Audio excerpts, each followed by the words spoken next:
Let's talk about combat.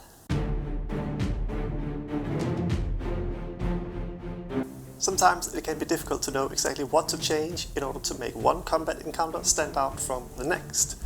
And if we're not careful, we might end up with a lot of encounters that feel repetitive and the same, even when we change the opponents and the scenery. To help with this, I want to look at the foundation of a combat encounter, because if we can identify it, then we can make changes early on that potentially leads to a very different feel at the end. So let's figure out what the foundation of a combat encounter actually is.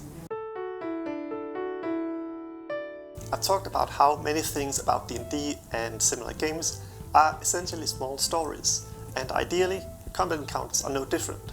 The story of combat begins when combat is incited, it then progresses with each party trying to achieve a goal, and it ends with one party or the other achieving that goal or some kind of stalemate. Looking at this story structure, we can draw three distinct phases of combat, which will be the foundation of any encounter. Phase 1, the beginning or the opening. Phase 2, the middle or the actual fight. Phase 3, the ending or the resolution. Being aware of these three phases is important because they can each be varied on their own and then combined in countless possibilities that will feel different from one another, some more and some less. But before we look at these phases, I want to mention a fourth one, which is kind of like the interlude or the cease of hostilities, where there's some kind of diplomatic situation going on, but this is very player driven, it relies heavily on player agency, so we can't really plan for that. Now let's look at the three primary phases and see how they can each be varied. Like all things, combat must have a beginning, and there are various ways this can happen. The first way is the standard opening, where combat is initiated on the player's terms. Here, the players are aware of the enemy and they have time to make a plan before they engage them. It could be a situation where the players round a corner and spot a group of guards and they have time to plan their attack. Or maybe they are hunting a target which they know is in a tavern at a certain time, so they can prepare their assault in the most advantageous way. Or since we're talking about players, they will probably know where the enemy is and just rush at them without any plan. The crucial part of this opening is that the players have time to prepare for an enemy that they are aware of. The second way to open combat is the approaching danger, where the players are aware of an enemy, but they have little time to prepare for them. Perhaps they're sailing and spot an ominous ship on the horizon, which is gaining on them, clearly chasing them down, or maybe they broke into a museum and they hear the guards approaching. The important thing here is that combat is approaching and the players have little time to prepare for it. The third way is the ambush, where the players have no time to prepare at all. One moment they are doing whatever stuff they are doing, and the next the enemies are upon them. Maybe the smugglers that the party is hunting down are hiding in the wine barrels, ready to jump on the players when they get into the basement, or they are in a peaceful forest when suddenly arrows fly. Players are disorganized, out of position, and they may not even know how many enemies they're facing or where they even are. The essence of this opening is the utter unpreparedness of the players, who are not aware that they are about to enter combat. Of course, they might be able to spot an ambush, which will basically turn this opening into the second option. This opening is sort of similar to the first one, only this time it is the opponents who are ready to prepare for the players, and not the other way around. The fourth opening is one that I don't think is used very often. It is the mutually unprepared opening, where neither party is expecting combat, suddenly it's upon them, and no one has time to prepare at all. Like maybe a rival adventuring party is exploring the same ruin as the players, and both parties are unaware of each other until they turn a corner, suddenly they are faced with their enemies. Or maybe the players have joined a camp in the forest at night, looking for a nice rest, but suddenly they realize that the travelers that they are camping with are actually the cultists that they are hunting, and the cultists realize that the players are the people who have been hunting them, and then combat ensues. It can also be something as simple as a secret door opening, revealing an enemy that is as surprised as the players themselves. The important part of this opening is that every party involved is equally surprised that combat is about to break out. These are the 4 openings of combat that I could think of, but there might be more. Hopefully you can already see how changing the opening of combat can drastically alter the feel of the whole encounter. Like, is it a prepared ambush on part of the players, or are they completely surprised themselves? Now let's look at the meat of the combat, the second phase. This phase is about how the bulk of combat plays out, and again there are several options, so let's take a look at them. The first option is the straight up fight, where the players are faced with a number of enemies, and they fight them until the enemies either die or surrender, or the players are forced to retreat themselves.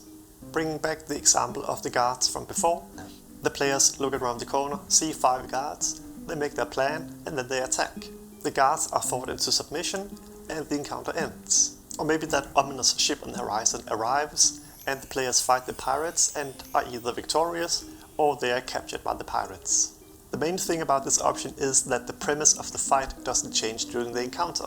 Everything is on the board from the beginning, and the players can gauge how far they are from victory by just looking at what remains in front of them.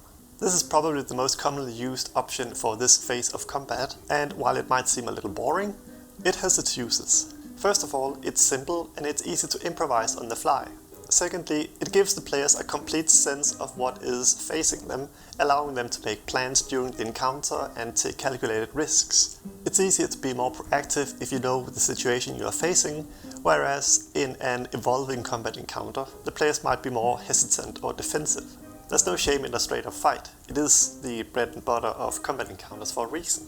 The second option for this phase is the escalating fight, where the opposition starts small, but then grows during the encounter, turning something simple into something more dangerous or maybe even deadly. For example, the players are chasing an evil duchess through her manor, and they corner her in a room. Now, she proves to be a capable fighter, but there's still only one way this combat encounter is gonna end. But then, a door opens and 2 servants enter, surprised by what they see in front of them. One of them throws a healing potion to the evil duchess, and the other one tries to break the wizard's concentration with their broom. This evens out the battle a little bit, but it's still mostly certainly a victory for the players. Then some other door opens and in comes the guards, and now it becomes an equal fight. Notice how different it would be if the duchess has just run into a room and then faced the characters with her guards and her servants already with her. While throwing more enemies at the party is one way to escalate things, another way could be to increase the power of the enemies that are already there. For example, maybe the players are fighting a gladiator who is, until now, the first few rounds held back using her left hand instead of her right hand, sort of to give the players a chance. But now she switches to her preferred hand, and the whole encounter becomes more deadly. Or maybe an opponent drinks a potion of giant strength, suddenly making their punches a lot harder.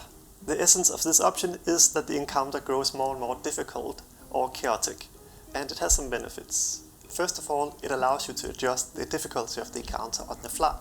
For example, if the Duchess turns out to be quite a challenge on her own, or maybe just with the 2 servants, you can always hold back the guards and never let them interfere.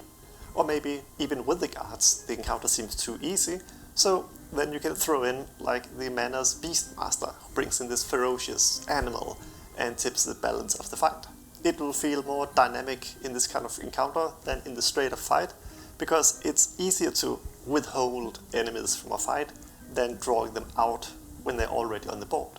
Secondly, this kind of encounter creates urgency, because the players don't know how many enemies are on their way, so they need to finish up this thing as quickly as possible and get out of there. The third option is the enemies become allies. Or lovers. Here the players fight an enemy, but then a third party shows up who's hostile to everyone, and the players have an option to ally themselves with their former enemies to fight this new threat. As an example, maybe the characters are trying to break a prisoner out of jail, but they ran into some guards, and now they're fighting them while one of them is trying to pick the locks of all the cells to open them. But one of the cells holds this mad mage or some crazy fighter who's just out to harm everyone, guards and the players alike. So they can decide to band together with the guards to fight this new threat, or maybe hope that this crazy person is more dangerous to their enemies than them. Or maybe the party is fighting some bandits out in the woods, and an owlbear shows up. Some of the benefits of this option are: first, you can throw more dangerous creatures at the party than you otherwise could, because the party will not be fighting it alone. Secondly, it can be used to restore some kind of relation between the players and those they are fighting.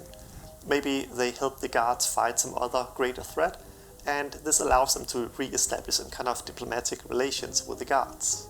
The crucial part of this option is the possible change of allegiance, and that the player's perception of the enemies is shaken and maybe even reversed. The fourth option is the environmentally escalating fight, where the environment becomes more and more dangerous to the point where it might be a greater threat than the actual opponents facing the party. Imagine the players fighting a couple of skilled assassins in an old warehouse. Now imagine that warehouse is on fire. The flames spreading and restricting movement, and maybe the smoke obscures the enemies, and perhaps there are these barrels with very potent booze that explodes when the fire reaches them, creating more chaos, spreading more fire, and just hurting everyone nearby. Or maybe there's this very fragile cave where powerful spells or accidentally hitting the walls might cause minor cave-ins, and at the end maybe it'll just cause the whole cave to collapse. Apart from being a change of pace, this option can be sort of like a temporal restraint on the combat encounter. Say for example, in 10 rounds the entire building will be on fire, so things have to be wrapped up before that happens, otherwise everyone just have to run or deal with the fact of being on fire. The important part of this option is that the environment must impact the characters in an interesting way, maybe restricting their movement more and more, or making it more and more likely that they're going to take damage from the environment, and so on. Basically to a point where the combat must end because it's no longer a livable environment. The fifth option is the relief by an ally, where the players are fighting a very strong opponent that might even threaten to overpower them, but then a third party friendly to the characters shows up and helps tip the balance in their favor. Maybe the pirates caught up with the players and they're obviously too numerous for them to defeat, but then the merfolk arrives and they help them win the battle. Or maybe the party's camp come under attack by vicious magical plants, and in the middle of this desperate fight, a druid shows up, perhaps even the one that they were looking for, and they send the plants away, calming them down and telling them to leave the party alone. This option is a great way to introduce new allies, because the players are likely to view them favorably because they've just helped them win a fight. Or it can be a powerful way to bring back old allies who suddenly show up and save the day. The important part of this option is that the encounter must be a really tough one, so that the arrival of the ally feels really impactful. The sixth option is the ticking clock encounter. Here there's a specific time limit for the party to conclude the fight, forcing them to be more reckless with their resources and maybe even take risks that they would not otherwise have taken. They could be fighting in a volcano that is about to erupt, giving them a short but unknown amount of time to finish the encounter or get out of there. Or maybe the ship is sinking and the fight becomes more and more about finding a safe way out of there. However, it doesn't need to be something environmental. Maybe the party needs to knock out a villain that they have located to a specific tavern, but they know that this villain has a magical device that will teleport them away if they are in danger for too long. So, say they have 5 rounds of combat to knock out this villain, otherwise they will escape, and they'll have to try again another day. Or it could be something as simple as incoming enemy reinforcements. If they don't finish the fight in time, it's going to be a lot harder. It is similar to the escalating combat, but the difference is that here the players know what is coming, and they know how long they have to avoid it. The benefit of this option is that it intensifies the encounter by robbing the players of the leisure of time. It prevents the encounter from turning into a long slog, and it's a great way for the villain to escape so that the party can fight them another time. The essence of this option is that something is going to end the encounter no matter what, and this something happens sooner rather than later. The seventh and last option is the objective-driven encounter. Here, the players don't have to fight their opponents into submission, but only reach some kind of goal and then get out of there. It could be some kind of object that the players need to destroy while fighting the people who are trying to defend it, or maybe they need to rescue someone or steal something. Maybe the players know that their opponent gets especially talkative when they're in a fight, so they need to engage them long enough for them to babble about their plans. And then when the players have that information that they wanted, they just need to extract themselves and get out. The greatest benefit of this type of encounter is that its purpose is very clear from the beginning, and it allows the players to do things that are not directly combat related during the fight. It's less about whittling down their opponents and more about outmaneuvering them and creating opportunities to reach their goal. And since the party is not expected to outright defeat the enemies, you can increase the difficulty by throwing in some more powerful enemies, something more dangerous than you otherwise would. The essence of this option is that there needs to be a way for the players to win the fight without actually defeating their opponents in a battle. Okay, that was a lot of options, and you can probably already see how combining these with the 4 options from the opening phase can create a lot of variety. But before we do that, let us look at the final phase of combat, the ending. This phase is about how you intend the combat to wrap up, and there are 3 ways that you can do it. The first option is the calm after the storm, where once the characters are victorious, they are allowed to rest, relax, loot, heal, and that kind of stuff. This could follow the defeat of a pack of wolves on the road, which leaves the characters with a calm after a successful defense of their camp. Or maybe after defeating a boss, the players are allowed peace to go through the treasures, loot, set up camp, and that kind of stuff. The essential part of this option is that the threat to the party ends when combat ends. The second option is the opposite of the first one, where new danger approaches. It's the out of the frying pan and into the fire. When the players have defeated their first opponents, they have very little time to collect themselves before they face the next fight. Or maybe they have to flee from that fight. The new threat doesn't have to be of the combat variety. Perhaps when the players have defeated the pirates, they realize that the ship is sinking and they're now rushing to get back to their own ship.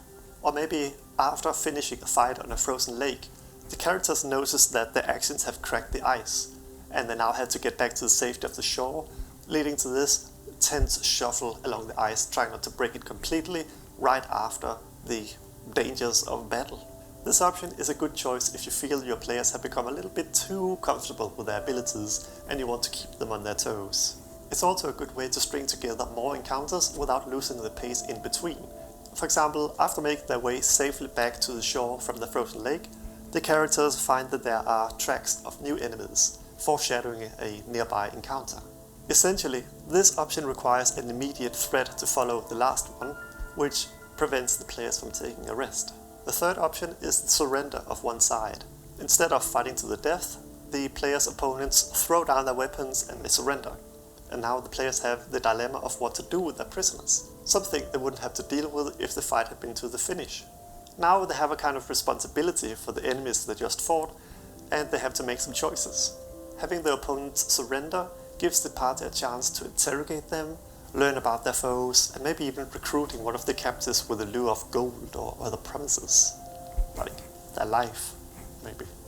Even if you haven't planned for the opponents to surrender to the players, it might still be useful to think about what might happen if the players kind of force that thing to happen. Likewise, though you shouldn't plan for players to surrender because that would take away their agency, you should probably think about what happens if the players surrender. Like, are they taken captives? Are they interrogated? And how do they escape? Again, there might be more options than this, but for now, let's take those that I've shown and put them to work in creating various combat encounters that should all feel different based on their fundamental structures. The process of creating varied combat encounters with this method is fairly simple. All you need to do is take the different options from the 3 combat phases and mix and match them however you like. I will make some sample combat encounters to show how this works in practice. Combat Encounter 1. For the opening, we choose to let the players engage on their own terms, allowing them to plan their attack before they go in. As they initiate combat, they enter the second phase, for which we have chosen the ticking clock option. Their opponent has this magical clock that will teleport them away after a few rounds of combat, so the party needs to knock them out or destroy their magical item before this happens. It's important to remember that we're not limited to one option for each phase, so we could throw in some environmental escalation. So maybe the tavern catches fire, and the flames spread and the whole thing becomes more and more dangerous and tense. For the third phase, we choose a new threat approaching, so allies of the opponent is on their way, forcing the players to escape the scene even if they win or not. Personal note, while the addition of flames and such is an interesting touch, it might be better to just focus on the opponent and keep things simple. So think of this encounter and then think of what happens if we change something as small as the opening. Instead of the players planning their attack on this tavern and knowing exactly what to expect, they enter the place and are surprised to find the enemy is in there. Suddenly they are forced to deal with this, and they have to scramble to make up this plan to knock out the magical clock or something in the fly. Combat Encounter 2. This one opens with neither party being prepared for a fight. The players are fishing and they catch a fish that turns out to be a much stronger opponent than expected. This moves us into the second phase, which will be an escalating fight. So while the players are busy struggling with this fish, two peritons attack from the sky, and suddenly this fun surprise turns into a serious combat encounter. It ends with a calm after the fight, where the players are allowed to reflect on the consequences of fishing. Combat Encounter 3. In this one, we open with option 2, where enemies are approaching, leaving the party with little time to prepare for the fight. An ominous ship is sighted coming out of the fog, and it quickly gains in the player's ship. For the second phase, we go with option 5, relieved by an ally. As the strong pirate force attacks and threatens to capture the players, a group of merfolk show up and attacks the pirates out of an already established grudge. The merfolk will become important later in the story, so this is a way to introduce them to the characters. For the third phase, we go with option 3, which is the surrender of the enemy. The last surviving pirates throw down their weapons and surrender, and the players now have to deal with them. Maybe the merfolk wants the pirates dead, and the players have this dilemma where they need to choose between killing unarmed prisoners or defying their potential new allies. This encounter might be different if we change the opening. For example, instead of the pirates approaching out of the fog and engaging the party, the players are aware of their presence and plan an ambush by hiding their own ship behind some cliffs. Or maybe for the second phase we could change it so there's a ticking clock, so the players become aware that their ship is actually sinking the moment that they see the pirates approaching. So they're now on a sinking ship, and their enemies approaching, but the enemies have a ship. If my math checks out, having 4 different openings, 7 different middles, and 3 endings should give 84 structurally different combat encounters. Of course, some options should be used more sparingly than others. For example, if every other fight is an escalating fight, the players will just get to expect more enemies to approach than what they actually see, and they might become reticent to use their resources and such. Or if every battle has a tick clock, the whole campaign might get this very stressful feel to it. The first option of the straight up fight is a staple for a reason, because it allows the players to make tactical decisions and have a general sense of where things are heading. But even this option has 12 sets of different opening and endings, so get creative. This method of creating combat encounters naturally doesn't help with repetitiveness, if the players are always fighting kobolds, but it is one of the things that you can play around with to help make combat feel more varied, just like changing the creatures or the setting. And that is it.